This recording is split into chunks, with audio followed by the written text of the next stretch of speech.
Hello दोस्तों। जो कहते हैं ना कि आलस आ रहा है, किसी काम में मन नहीं लग रहा है, यही आलस हमारा सबसे बड़ा दुश्मन होता है। एक लेज़ी इंसान लाइफ में कभी भी सक्सेस नहीं पा सकता। आज मैं आपको एक स्टोरी सुना रही हूँ जिससे आपका आलस हमेशा के लिए ख़त्म हो जाएगा। तो सुनिए दोस्तों, बहुत पहले की बात है।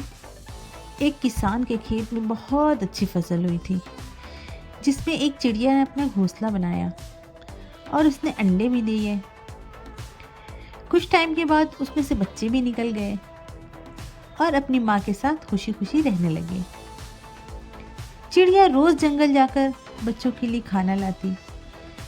एक दिन जब चिड़िया आई तो उसने देखा बच्चे डरे हुए थे। चिड़िया ने पूछा, क्या हुआ बच्चों, तुम डरे हुए क्यों हो? बच्चों ने कहा, माँ, आज खेत में किसान आया था और बोल रहा था कल मैं अपने बेटे को भेजूंगा फसल काटने के लिए। माँ, अब क्या होगा?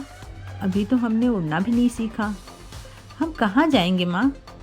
बच्चों की बात सुनकर चिड़िया ने कहा, डरो मत बच्चों, कल कोई फसल काटने के लिए नहीं आएगा।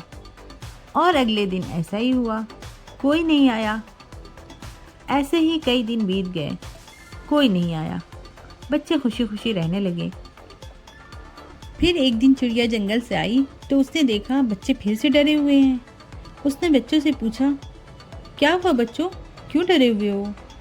तो बच्चों ने कहा, माँ, आज फिर से किसान आया था और आज उसने कहा है कि वो कल मजदूरों को भेजेगा फसल काटने के लिए। माँ, अब क्या होगा? अब तो वो फसल ज़रूर काटेगा। हमने तो अभी तक उड़ना नहीं सीखा माँ, हम कहाँ जाएंगे? तो चिड़िया ने कहा, डरो मत बच्चों, इस बार भी कोई फसल काटने नहीं आएगा। और फिर ऐसे ही कई दिन बीत गए, इस बार भी कोई फसल काटने नहीं आया।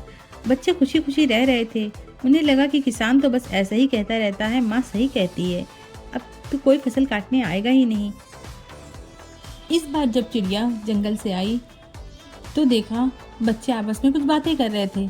चिड़िया ने पूछा, क्या हुआ बच्चों, कैसी बातें कर रहे हो? कुछ नहीं माँ, वो तो बस ऐसे ही, हमें पता है कि किसान बस ऐसे ही बोलता रहता है, वो फसल काटने कभी नहीं आएगा। इससे पहले भी उसने कहा था लेकिन नहीं आया।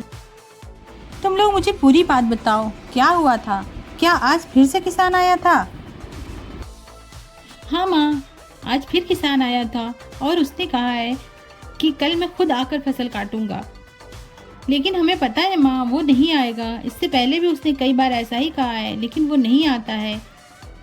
नहीं बेटा, इस बार वो ज़रूर आएगा, क्योंकि इससे पहले उसने कहा था कि मैं अपने बेटे को भेजूंगा, तो उसका बेटा नहीं आया।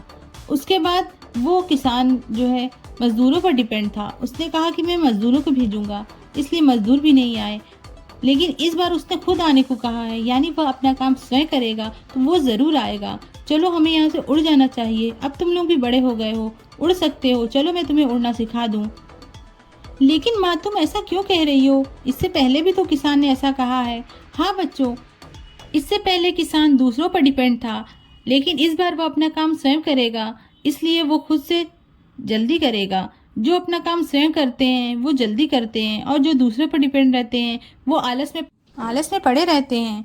दूसरे दिन वो किसान आया और उसने फसल काटी, लेकिन इससे पहले चिड़िया के बच्चे उड़ चुके थे। तो दोस्तों, इस कहानी से हमें यही शिक्षा मिलती है कि हमें दूसरों पर कभी भी डिपेंड नहीं होना चाहिए। हमें आलस छोड़कर अपना काम स्वयं करना चाहिए। आलसी इंसान ज़िंदगी में कभी भी सक्सेस नहीं पा सकता है। जब वो आलस छोड़ेगा तभी वो सक्सेस पा पाएगा।